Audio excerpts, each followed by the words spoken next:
Ma femme m'a dit de dépasser la masculinité vieille école. Alors j'ai avancé, sans elle. Je suis devenu la version qu'elle prétendait vouloir. Et elle n'a pas aimé la conséquence. Je suis assis dans mon nouvel appartement à Lincoln Square, et je ne peux m'empêcher de rire de l'ironie. Ma femme a passé 3 mois à essayer de réparer ce qu'elle pensait être cassé. Il s'avère qu'elle avait raison sur une chose. Je devais évoluer, mais pas de la manière qu'elle imaginait. Il y a 3 mois, Melissa a découvert un podcast appelé The Evolved Partnership pendant son trajet pour son travail à temps partiel de graphiste. C'est à ce moment-là que tout a commencé à changer. Au début, ce n'était que de petits commentaires par-ci par-là. Tu sais, tu pourrais demander mon avis avant de décider de réparer la voiture toi-même. Ou, j'ai lu que prendre les choses en main tout le temps est en fait un comportement de contrôle. J'étais marié à cette femme depuis 9 ans. Nous avions une bonne relation, du moins c'est ce que je pensais. Je travaillais comme directeur principal des opérations dans une entreprise de logistique de fabrication, gagnant environ 140 000 € par an. Melissa travaillait 20 heures par semaine en tant que designer indépendante, gagnant peut-être 35 000 €. Je m'occupais de l'hypothèque, des factures de services publics, des voitures, de la plupart des factures. Elle avait sa liberté créative, ses cours de yoga, ses clubs de lecture. Ça fonctionnait. Mais ensuite est arrivé le podcast. Puis les groupes Facebook. Puis les post-it partout dans notre maison avec des citations sur la masculinité toxique. La première vraie dispute a eu lieu à Thanksgiving chez mes parents à Oak Park. Mon père, Tom, est un électricien syndiqué à la retraite, aussi col bleu et traditionnel que possible. Ma mère, Patricia, a toujours été du genre chaleureux et encourageant. Ils m'ont élevé pour être responsable, pour prendre soin de ma famille, pour diriger quand il fallait du leadership. Ce Thanksgiving-là, je faisais ce que j'avais toujours fait, aider à déplacer les meubles, découper la dinde, organiser le nettoyage, des choses normales. Mon père et moi avions nos routines, vous savez. Nous déplacions la table de la salle à manger de la cuisine ensemble, nous installions tout. C'était juste ce que nous faisions. Melissa m'a pris à part dans le couloir, le visage crispé avec cette expression que je commençais à reconnaître. Celle qui disait que j'avais fait quelque chose de mal sans le savoir. Tu joues un rôle de masculinité pour tes parents, dit-elle, la voix basse. C'est épuisant à regarder. Je la fixais. J'aide pour le dîner de Thanksgiving. Tu domines l'espace. Tu n'as pas demandé si quelqu'un d'autre voulait découper la dinde. Tu as juste supposé que c'était ton rôle. Parce que je découpe la dinde depuis 9 ans. Exactement. C'est ça le problème. Nous nous sommes disputés à voix basse pendant que ma mère nous rappelait pour le dîner. J'ai pensé qu'elle était peut-être juste stressée. Peut-être que le travail l'affectait. Je n'avais pas réalisé que ce n'était que le début. 6 semaines avant que tout ne s'effondre, Melissa m'a assis pour la conversation financière. Elle avait fait une feuille de calcul. Une feuille de calcul sur notre mariage. J'ai réfléchi au déséquilibre de pouvoir dans notre relation. Elle a commencé, son ordinateur portable ouvert entre nous sur la table de la cuisine. Tu gagnes la plupart de l'argent, donc tu prends la plupart des décisions. Ce n'est pas de l'égalité. Je ne prends pas toutes les décisions, dis-je, sincèrement confus. Nous parlons de tout. Mais tu as le dernier mot parce que c'est de ton argent. Elle a fait des guillemets avec les doigts. Je veux un accès égal à tous les comptes. Un droit de regard égal sur toutes les dépenses. Tu as accès à tout. Tu connais tous les mots de passe. Ce n'est pas la même chose que d'avoir un pouvoir financier égal. J'ai essayé d'être raisonnable. D'accord. Qu'est-ce que tu proposes? Je pense que nous avons besoin d'une véritable égalité financière, d'un pouvoir de décision égal. Je ne veux plus me sentir dépendante de ton revenu. On dirait que tu parles de partager les dépenses à parts égales. 50-50. Eh bien, oui. Pourquoi pas? Ne serait-ce pas juste? J'ai fait le calcul dans ma tête. Nos dépenses mensuelles s'élevaient à environ 5 500 €. La moitié de cela faisait 2 750 €. Son salaire net était peut-être de 2 100 € par mois. Melissa, ça ne fonctionne même pas mathématiquement avec ton revenu actuel. Alors je trouverai un emploi à temps plein. Mais tu aimes ton emploi du temps à temps partiel. Tu aimes avoir du temps pour ton art, ton yoga. Peut-être que j'ai été trop à l'aise en comptant sur ton revenu. Peut-être que ça fait partie du problème. Je ne savais pas quoi répondre à ça. La femme qui avait apprécié ma capacité à subvenir à nos besoins, qui s'était sentie en sécurité dans notre stabilité financière, appelait maintenant cela un problème. Les choses ont dégénéré il y a 4 semaines quand elle m'a traîné à la librairie Women and Children First sur Clark Street pour un atelier sur les relations conscientes. Je me suis assis dans un cercle de chaises pliantes pendant qu'un animateur parlait de démanteler les schémas relationnels patriarcaux. Mélissa griffonnait des notes comme une étudiante de première année. Quand nous sommes rentrés à la maison, elle a laissé des post-it partout. Sur le miroir de la salle de bain, les vrais hommes n'ont pas peur d'être vulnérables. Sur ma commode, le leadership, c'est écouter, pas commander. Sur le réfrigérateur, vérifie ton privilège masculin. Puis est venue la thérapie. Mélissa nous a pris rendez-vous avec la docteure Elena Whitfield sans me le demander d'abord. Je suis rentré du travail un mardi pour découvrir que nous avions un rendez-vous le lendemain. Ne penses-tu pas que nous aurions dû en discuter, ai-je demandé. C'est exactement le genre de comportement de contrôle que nous devons aborder, a-t-elle répondu. Le cabinet de la docteure Whitfield se trouvait dans une maison en grès brun rénovée à Wicker Park. Ton terreux, art abstrait, huiles essentielles. La première séance a été une embuscade. Pendant 50 minutes, la docteure Whitfield et Mélissa ont souligné tout ce qui n'allait pas avec mon conditionnement masculin. Ma façon de préférer conduire, problème de contrôle. Gérer les réparations de la maison, refuser de laisser Mélissa développer des compétences. Faire les réservations au restaurant, imposer ma volonté. Connor, dit la docteure Whitfield de cette voix thérapeutique. Reconnaissez-vous comment vos traits masculins socialisés pourraient affecter votre relation? Je ne suis pas sûr d'être d'accord avec la prémisse, dis-je prudemment. Tu vois, s'est empressé de dire Mélissa. Il ne peut même pas accepter les commentaires sans se mettre sur la défensive. Je ne suis pas sur la défensive. Je suis en désaccord. C'est ce que disent les gens sur la défensive. C'était un piège parfait.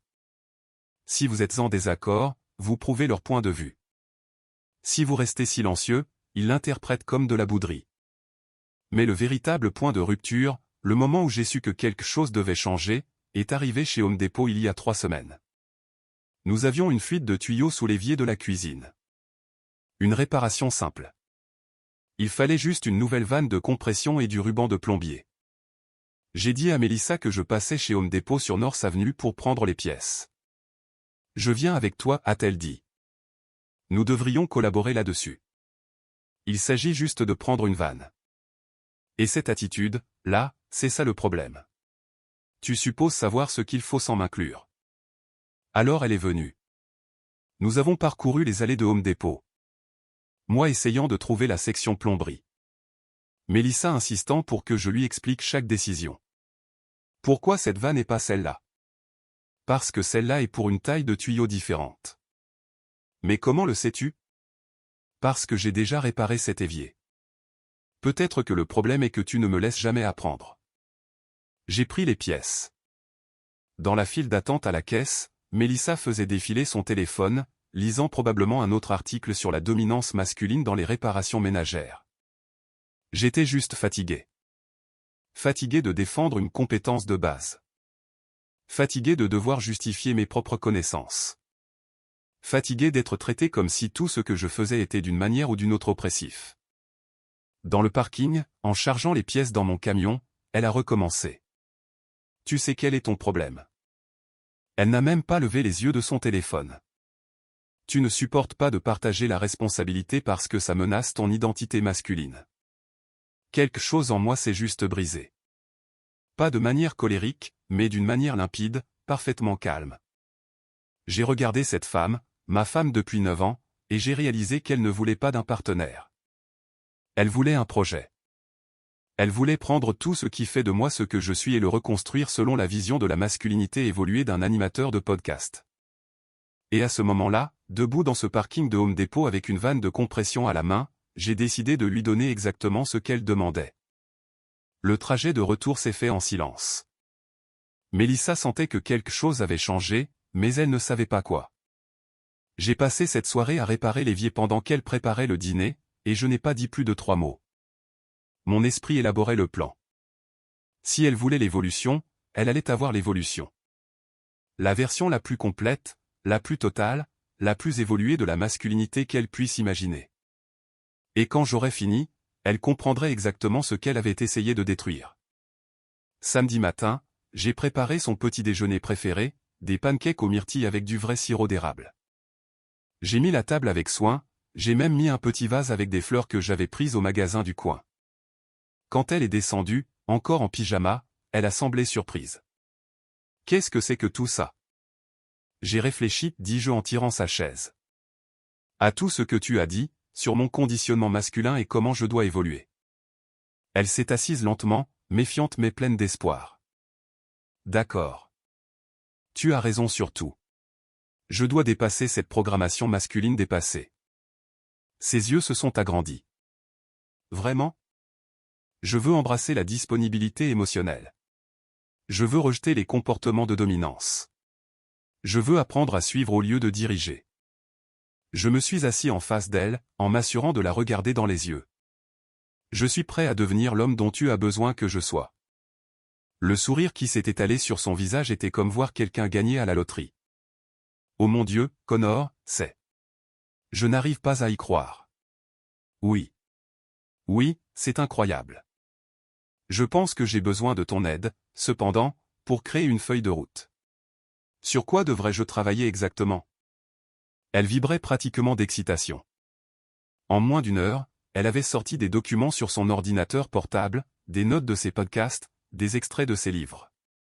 Nous avons passé toute la matinée à notre table de cuisine pendant qu'elle élaborait mon plan d'évolution. Des bilans émotionnels quotidiens, dit-elle en tapant. Tu dois t'entraîner à exprimer tes sentiments ouvertement sans les filtrer à travers le stoïcisme masculin. Ça a du sens. Dans la prise de décision, je veux que tu t'en remettes à moi pour les choix, grands et petits. Non pas parce que j'ai besoin de contrôler les choses, mais parce que tu as besoin de briser ton habitude d'assumer le leadership. Absolument. Quoi d'autre ? Il y a un groupe de soutien pour hommes qui se réunit à Oak Park. Le cercle de la masculinité évoluée. Je pense que ce serait vraiment bien pour toi. J'irai au premier ce week-end. Et nous devrions partager les tâches ménagères à parts égales, indépendamment du niveau de compétence. Ce n'est pas parce que tu sais comment réparer les choses que tu devrais toujours être celui qui le fait. Tu as raison. C'est moi qui accapare la compétence. Elle m'a souri radieusement. Cet après-midi-là, pendant qu'elle travaillait dans son bureau à domicile, je me suis occupé de mes propres préparatifs. D'abord, j'ai téléchargé une application qui pouvait envoyer des messages textes automatisés à des intervalles programmés. J'ai programmé des messages à envoyer en rotation pendant les jours ouvrables.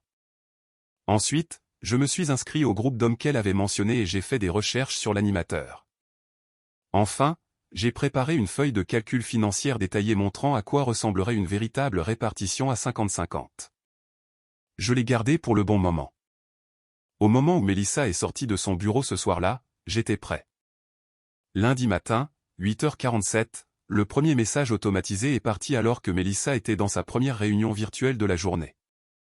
Je me sens vraiment vulnérable dans mon parcours de croissance. Penses-tu que j'évolue assez vite ? Elle a répondu par texto pendant une pause. Tu te débrouilles très bien. Tellement fier de toi. 9h23. Je viens de voir un oiseau par la fenêtre de mon bureau et ça m'a fait penser à la liberté et aux cages masculines que nous nous construisons. Sa réponse, c'est magnifique. Nous en parlerons ce soir. 10h12. Tu me manques tellement. Pouvons-nous analyser mes sentiments sur la dépendance quand tu rentres à la maison ? 11h02. Je pense à la façon dont ma relation avec mon père a façonné ma performance masculine. Il y a tant à déballer. À l'heure du déjeuner, ses réponses se faisaient plus courtes. En milieu d'après-midi, elle avait complètement cessé de répondre. Mais les messages ont continué à arriver tout au long de sa journée de travail, toutes les 30 à 45 minutes pendant les périodes de travail actives, comme sur des roulettes. 15h32. J'ai eu une interaction difficile avec un fournisseur. J'ai senti mon agressivité masculine monter. J'ai respiré pour gérer, mais j'ai besoin de débriefer. 16h45. Et si je n'étais pas capable d'une véritable évolution émotionnelle ? Cette peur est écrasante. 18h15. Reconnaissant pour ta patience avec mon processus. Tu es mon roc à travers cette transformation. Quand elle est rentrée ce soir-là, elle avait l'air fatiguée. Et, alors ces textos, étaient-ils utiles, ai-je demandé avec empressement. J'essaie vraiment de rester connecté à mon état émotionnel tout au long de la journée. Ils étaient. Beaucoup. Trop de disponibilité émotionnelle. Elle s'est reprise. Non, non, c'est bien. C'est juste. Peut-être les espacer un peu. Mais tu as dit que je devais exprimer mes sentiments ouvertement. Je pensais qu'une connexion émotionnelle constante était importante. Ça l'est. C'est juste. Es-tu en train de dire que je suis trop expressif émotionnellement? Le piège s'est refermé. Elle ne pouvait pas dire oui sans contredire tout ce qu'elle prêchait depuis des mois. Non, bien sûr que non. C'est bien. C'est bon. J'ai juste besoin de m'adapter. Je comprends. C'est nouveau pour nous deux. Merci d'être patiente avec ma croissance. Ce soir-là, j'ai demandé une séance d'analyse des sentiments de 2 heures. Nous nous sommes assis sur le canapé pendant que je parlais de mon enfance, de l'indisponibilité émotionnelle de mon père, de ma peur de la vulnérabilité, de mon anxiété à l'idée de devenir l'homme évolué dont elle avait besoin. Chaque fois qu'elle essayait de suggérer que nous regardions la télévision ou passions à autre chose, je nous ramenais doucement à l'analyse de mes émotions. Mais ne penses-tu pas que nous avons couvert ce sujet, a-t-elle demandé après environ 90 minutes. La docteure Whitfield dit que se précipiter à travers le travail émotionnel est une tactique d'évitement masculine. J'ai vraiment besoin de m'asseoir avec ses sentiments. Au moment où nous sommes allés nous coucher, elle avait l'air épuisée. Mais c'était ce qu'elle voulait, n'est-ce pas? Un homme qui n'avait pas peur d'être vulnérable et émotif. Le mardi de cette première semaine, j'ai commencé à utiliser ses produits de salle de bain. J'ai occupé la salle de bain pendant 90 minutes. J'ai utilisé sa crème pour le visage La Mer à 180 €, son sérum au rétinol à 95 €, son masque capillaire spécial. J'ai laissé les bouchons ouverts, les produits éparpillés, les serviettes par terre. Chérie, as-tu utilisé mon La Mer, a demandé Mélissa quand elle a vu le chaos. Tu avais raison sur le fait que les hommes ont besoin d'adopter les soins personnels et de se connecter à l'énergie féminine. Elle a regardé le désordre. Peut-être juste être un peu plus organisé. L'organisation n'est qu'une autre forme de contrôle masculin. J'apprends à être plus fluide et intuitif. Elle ne pouvait pas répondre sans se contredire. Mercredi matin, j'ai occupé la salle de bain pendant 2 heures. Mélissa a frappé à la porte après 45 minutes. Connor, je dois me préparer pour le travail. Je suis au milieu de mon rituel de soins personnels. La docteure Whitfield a dit qu'honorer mon côté féminin est crucial pour mon évolution. Mais j'ai une réunion. Peux-tu utiliser la salle de bain des invités? J'ai vraiment besoin de terminer ce processus sans interruption. J'ai entendu ses pas s'éloigner. J'ai pris mon temps, utilisant chaque produit, laissant la salle de bain comme si un ouragan l'avait frappé. Quand je suis sorti, le masque facial encore sur le visage, Mélissa se dépêchait d'installer son ordinateur portable. Peux-tu me prendre en photo pour mon Instagram de parcours de croissance, ai-je demandé. Elle m'a dévisagé. Tu n'as pas d'Instagram. J'en crée un pour documenter mon évolution. Je pense que ça pourrait aider d'autres hommes. Elle a pris la photo sans un autre mot. Samedi soir, j'ai suggéré que nous célébrions ma première semaine de croissance avec un dîner au restaurant. Nous sommes allés au Beves Bar à Burr sur Kinsey Street, un bon restaurant de grillades, habituellement l'un de nos préférés. L'hôte nous a accueillis. Bonsoir. Table pour 2. J'ai regardé Mélissa. Penses-tu que nous voulons 2 places? Je ne veux pas présumer. Elle m'a regardé fixement. Oui, nous voulons 2 places. Tu es sûr? Je veux juste m'assurer que je n'influence pas la décision avec mon énergie masculine. Le sourire de l'hôte est devenu figé. Mélissa m'a attrapé le bras. 2 places, s'il vous plaît. On nous a conduits à notre table. Quand le serveur a apporté les menus, je n'ai pas ouvert le mien. Je suis resté assis là à regarder Mélissa. Qu'est-ce que tu prends, a-t-elle demandé. Je ne veux pas influencer ta décision avec mes préférences. Qu'est-ce que tu penses que je devrais prendre? Commande simplement ce que tu veux, Connor. Mais c'est ma dominance masculine qui parle. Choisis pour moi. Sa mâchoire s'est crispée. Très bien. Tu prendras l'entrecôte saignante avec les choux de Bruxelles. Attends. Je me suis penché en avant. Es-tu sûr de ça? Comment ce choix te fait-il sentir? Le choisis-tu parce que tu penses que c'est ce que je veux ou parce que c'est vraiment ce qui te semble juste pour moi? Le serveur a changé de pied.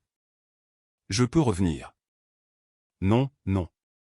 Nous devons examiner les dynamiques de pouvoir dans cette décision, dis-je sérieusement. Qui a le pouvoir d'agir ici? Suis-je passif ou suis-je évolué? 20 minutes plus tard, nous n'avions toujours pas commandé. Le visage de Mélissa était rouge. Les autres clients nous regardaient. Le serveur s'était éloigné et était revenu 2 fois. Peux-tu s'il te plaît juste commander ta propre nourriture, a sifflé Mélissa. Mais tu m'as dit que je devais arrêter de prendre des décisions unilatérales. J'essaie d'honorer ton leadership. Quand le sommelier est venu pour la sélection du vin, je l'ai dirigé vers Mélissa. D'habitude, je choisirais, mais j'apprends que c'est une prise de décision masculine toxique. Ma femme choisira. Après que Mélissa ait commandé une bouteille de rouge, j'ai demandé, pouvons-nous parler de la raison pour laquelle tu as choisi ce vin? Qu'est-ce que ce choix révèle sur notre dynamique de pouvoir? Le sommelier s'est enfui. Le steak est arrivé trop cuit. Clairement plus bien cuit que saignant. Mélissa l'a fait remarquer. Ton steak est mal cuit. Je l'ai regardé pensivement. L'est-il vraiment? Peut-être que je devais faire l'expérience de ce steak tel qu'il est. Qui suis-je pour imposer ma volonté à la cuisine? Connor, renvoie-le simplement. Cela semble très conflictuel.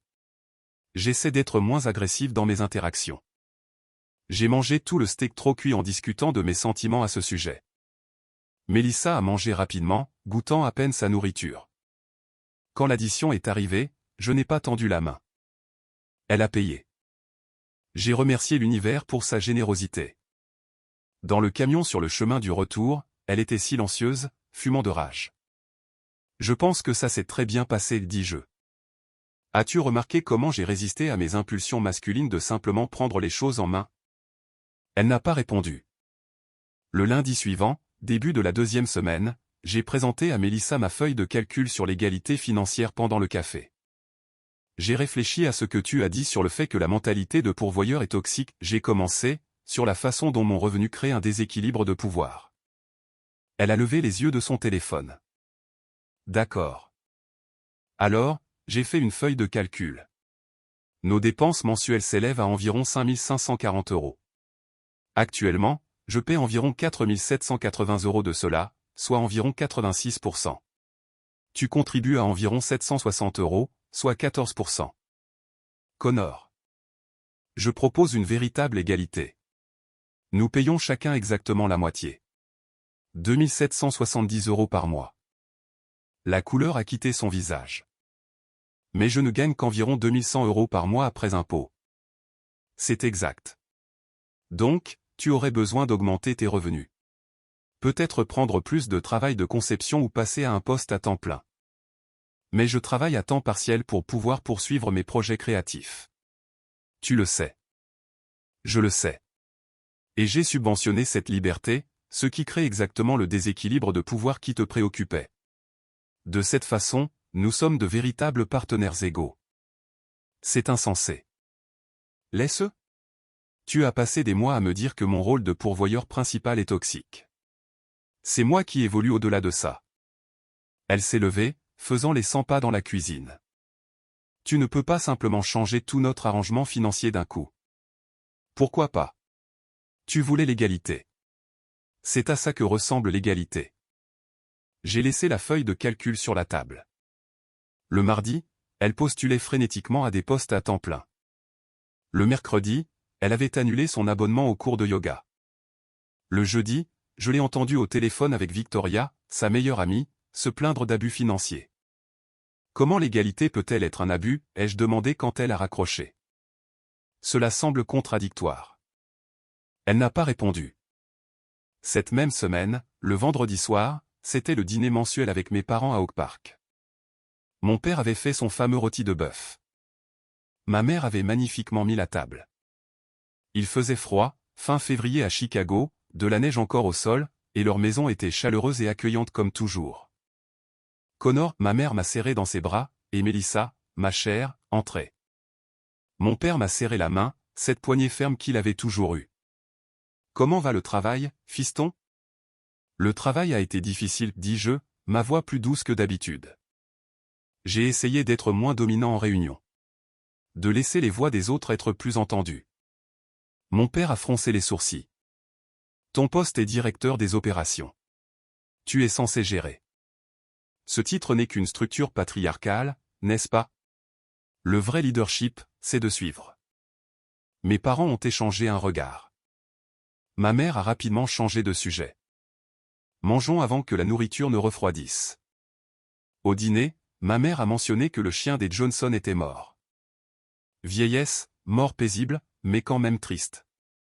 J'ai senti mes yeux se remplir de larmes. Cette histoire m'affecte vraiment.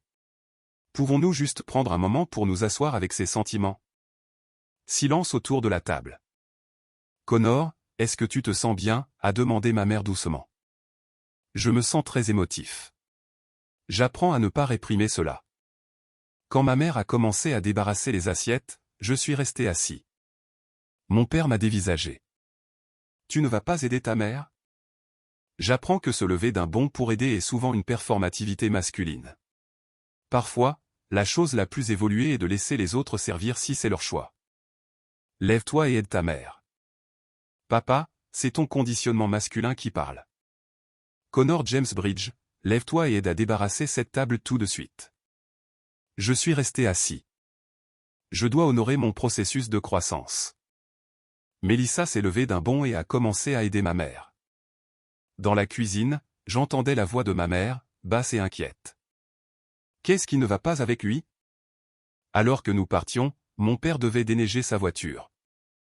Je suis resté sur le porche à le regarder gratter le givre du pare-brise, son souffle visible dans l'air froid. Tu ne vas pas aider, a-t-il crié.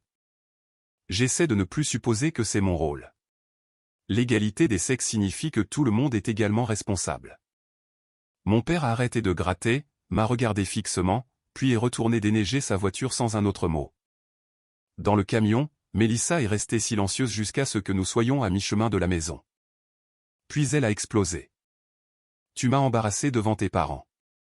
Ou peut-être qu'ils sont mal à l'aise avec la masculinité évoluée parce que cela menace leur vision du monde traditionnel. Ton père pense qu'il y a quelque chose qui ne va pas chez toi. Mon père représente exactement le genre de masculinité que j'essaie de dépasser. Son malaise valide que je suis sur la bonne voie. Elle ne pouvait pas argumenter contre ça sans contredire sa propre idéologie. Nous avons conduit le reste du chemin en silence. Samedi, Melissa a trouvé une réunion du cercle de la masculinité évoluée au Unity Temple à Oak Park. Elle a insisté pour que j'y assiste et est venue pour observer. 8 hommes étaient assis sur des coussins. L'animateur, Marc, parlait d'une voix douce et posée. Partageons nos intentions de guérison, dit Marc. Je suis ici pour démanteler mon conditionnement masculin toxique, ai-je annoncé. Les autres hommes ont partagé leur lutte avec la colère et les émotions. J'ai dominé la conversation, interrompant constamment. Cela me rappelle mon expérience. Chaque fois que quelqu'un essayait de partager, je parlais pendant 5 minutes. Connor, laissons de la place aux autres, dit Marc doucement. Désolé, j'apprends encore à ne pas dominer. C'est mon conditionnement masculin. Puis je l'ai refait pendant l'exercice de libération émotionnelle. Les autres hommes pleuraient silencieusement. J'ai sangloté bruyamment, de façon dramatique. J'ai été tellement piégé dans la performance masculine. Après la réunion, un gars s'est approché de Melissa. Votre mari va bien? Ça semblait performatif. Dans le camion, j'ai dit, c'était tellement transformateur. Je comprends enfin ce que tu as essayé de m'apprendre.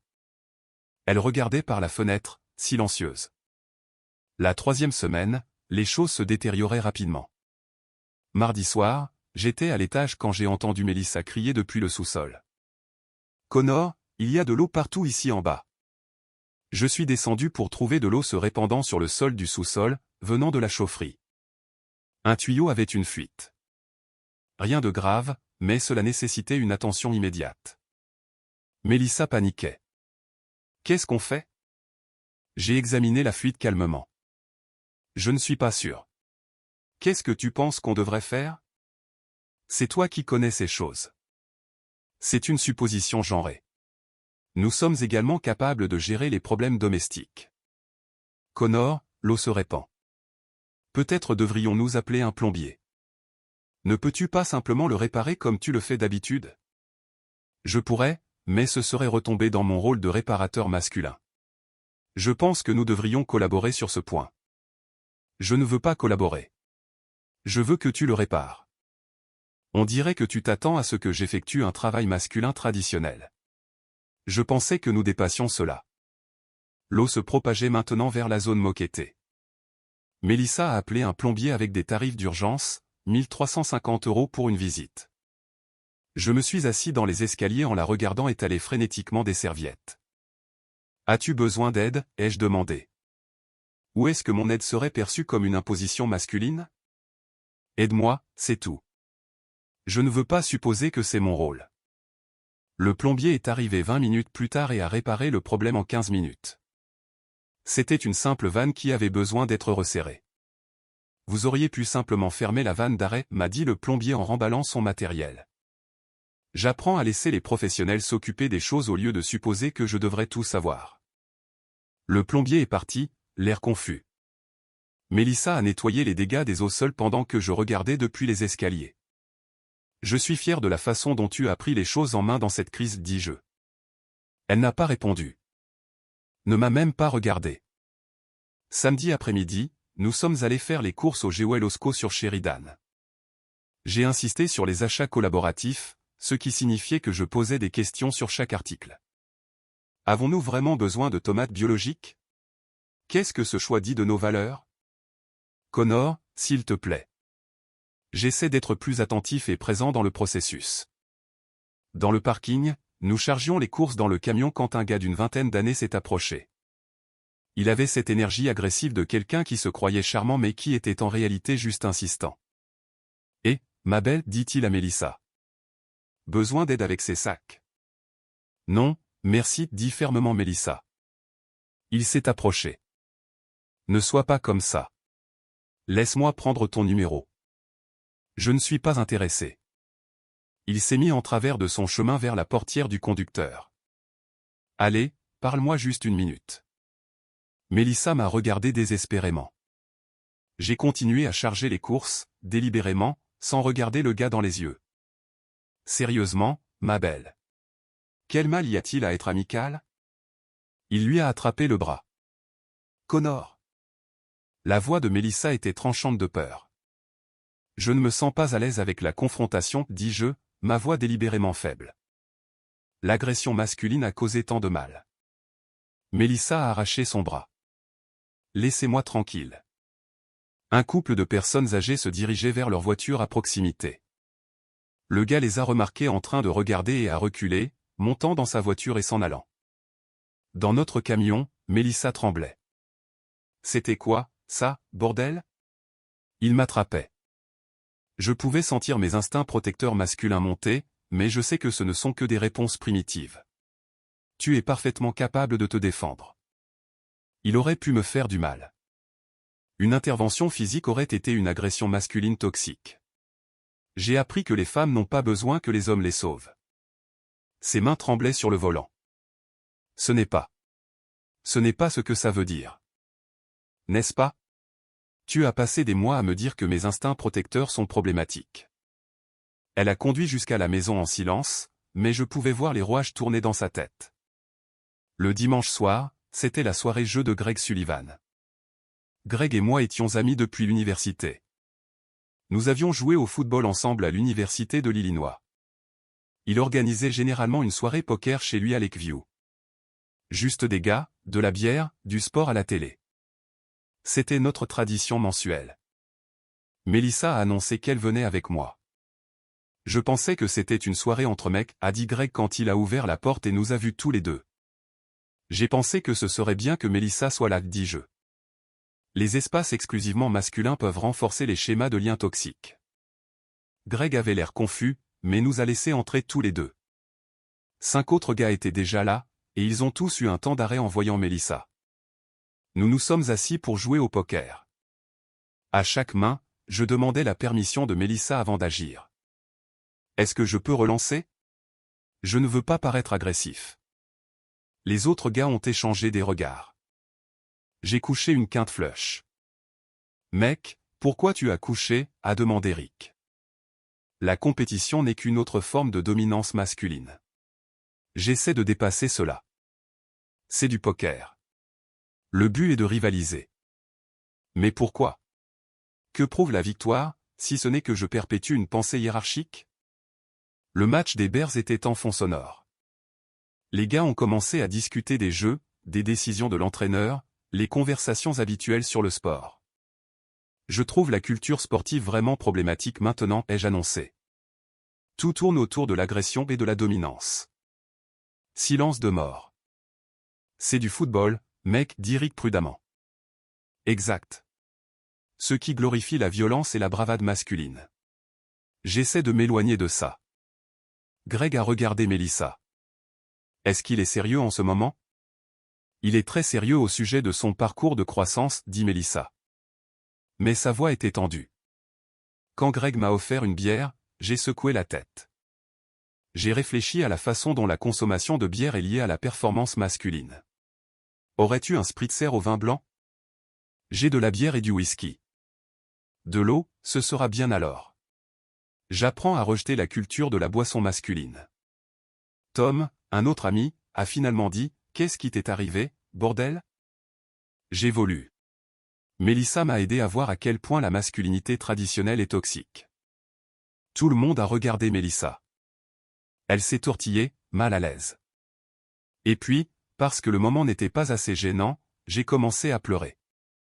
Vous ne comprenez pas, dis-je en larmes. J'ai vécu dans une cage d'attente masculine toute ma vie. Les gars étaient figés.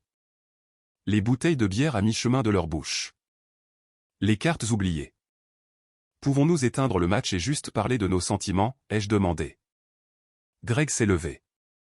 Connor, peut-être que tu devrais rentrer chez toi. Tu vois, c'est exactement ça le problème. Les hommes ne peuvent pas être vulnérables sans être réduits au silence. J'ai pleuré plus fort. Melissa s'est levée aussi. Nous devrions y aller, dit-elle doucement. En partant, j'ai entendu Greg derrière nous. C'était quoi, ça, putain? Dans le parking, Greg nous a rattrapés. Sérieusement, Connor? C'était quoi, ce bordel? Je suis juste authentique. Authentique? Ce n'était pas toi. C'était. Je ne sais même pas ce que c'était. Il s'est tourné vers Melissa. Qu'est-ce que tu lui as fait? Il traverse une période difficile, dit Melissa, mais elle n'avait pas l'air convaincue. Ouais, une dépression nerveuse. Greg m'a regardé comme si j'étais un étranger. Fais-toi aider, mec. Sérieusement. Le trajet de retour s'est fait en silence, mais quelque chose avait changé. Je pouvais le sentir. Melissa n'arrêtait pas de me jeter des regards comme si elle me voyait vraiment ce que j'étais devenu pour la première fois. Je suis déçu de la façon dont ils ont réagi à ma vulnérabilité, dis-je. Tu en as fait beaucoup, dit Melissa doucement. Tu ne peux pas le penser. C'est exactement ce que tu voulais. Je ne sais plus ce que je veux. La semaine suivante fut principalement silencieuse. Melissa me parlait à peine. Elle prenait des appels avec Victoria dans l'autre pièce. J'entendais sa voix à travers les murs. Le ton de désespoir était indubitable. Elle ne pouvait plus vivre comme ça. Elle s'était trompée. Celui que j'étais lui manquait. Les messages automatisés continuaient. Elle avait complètement cessé de répondre, mais je ne les ai jamais désactivés. Chaque notification était un rappel de l'homme évolué qu'elle avait exigé. Le jeudi, j'ai pris un long déjeuner et j'ai rencontré un avocat spécialisé en divorce. Un bureau tranquille dans le LOP avec des boiseries, des diplômes au mur. J'ai expliqué la situation en termes cliniques. Quand je suis parti, les papiers étaient en cours de rédaction. Vendredi après-midi, nous avions notre 3e séance hebdomadaire avec la Dr Whitfield depuis que j'avais commencé ma transformation. Les 2 premières s'étaient déroulées sans incident, moi discutant de ma croissance émotionnelle, Mélissa hochant la tête, mal à l'aise. Mais cette fois, c'était différent. Mélissa avait été silencieuse toute la matinée, les yeux rouges comme si elle avait pleuré. « Comment progresse l'évolution de Connor ?» a demandé la docteure Whitfield avec ce sourire thérapeutique. Mélissa s'est effondrée, a complètement craqué. « Je déteste ça » sanglota-t-elle. « Je déteste tout. Il n'est plus lui-même. » La docteure Whitfield s'est penchée en avant. « Pouvez-vous développer ? » Il est faible. Il est dépendant. Il ne prendra pas de décision. Il ne me protégera pas. Il ne dirigera pas. Il n'est rien. Long silence dans ce bureau. Je pouvais entendre la circulation dehors, le tic-tac d'une horloge au mur.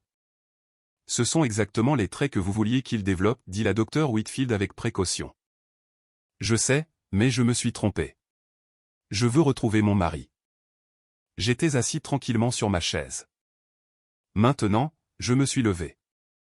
Alors, tu veux la version toxique ? Tu n'es pas toxique. Tu ne l'as jamais été. C'est juste que... Je me suis laissé emporter par toutes ces idées. Des idées sur la façon dont je devais changer tout ce qui fait de moi ce que je suis. J'ai fait une erreur. J'ai sorti une enveloppe de la poche de ma veste. Le visage de Mélissa est devenu pâle. Qu'est-ce que c'est ? Les papiers du divorce.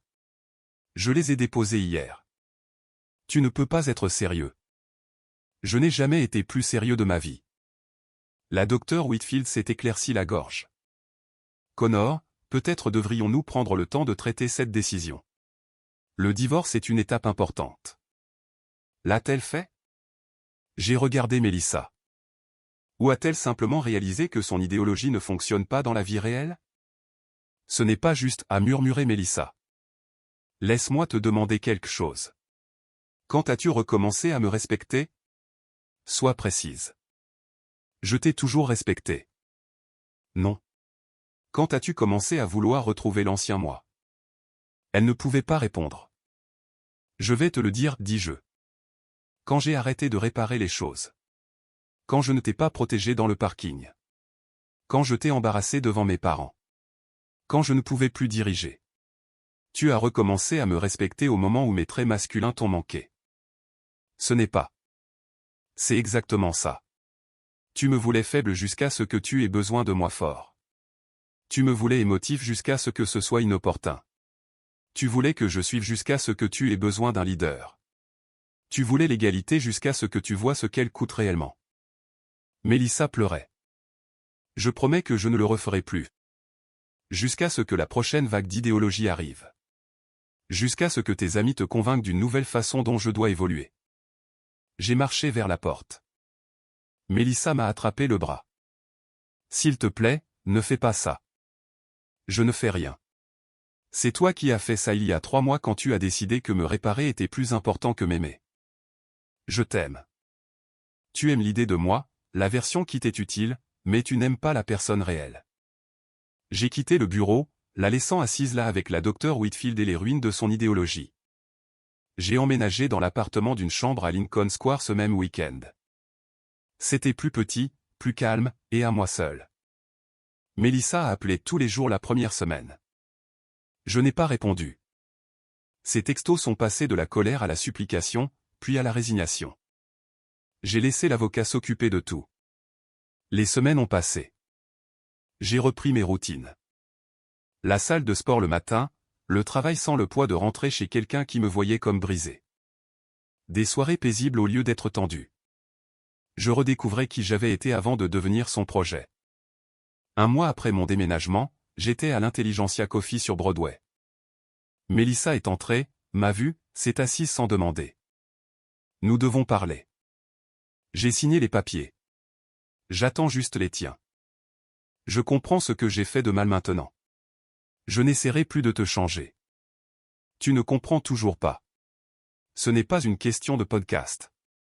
C'est une question de qui tu es fondamentalement. Tu as passé 3 mois à démanteler l'identité de ton mari. Quel genre de personne fait ça ? Quelqu'un qui a fait une erreur. Non, quelqu'un qui a valorisé l'idéologie au détriment de son partenaire. Je me suis levé pour partir. Je t'aimerai toujours, a-t-elle dit. Peut-être, mais tu aimeras davantage la prochaine idéologie à la mode. 2 semaines plus tard, la notification est arrivée. Papier de divorce signé. J'étais à la salle de sport quand j'ai reçu le message. J'ai ressenti du soulagement et de la tristesse, puis j'ai continué mon entraînement. Une femme m'a souri. Je lui ai souri en retour. J'ai pensé aux 3 mois que Mélissa a passé à essayer de réparer ce qui n'était pas cassé. Mais j'étais toujours là, toujours moi, et c'était suffisant. Les gens parlent d'évolution comme si c'était toujours un mouvement vers l'avant. Parfois, l'évolution consiste à ne pas changer, à savoir qui vous êtes et à refuser de vous en excuser. La prochaine femme qui voudra être avec moi devra aimer l'ensemble. La capacité de décision, le leadership, la protection, la force. Parce que ce n'est pas toxique. C'est juste moi. Et j'ai évolué au-delà de la pensée que c'est quelque chose que je dois réparer.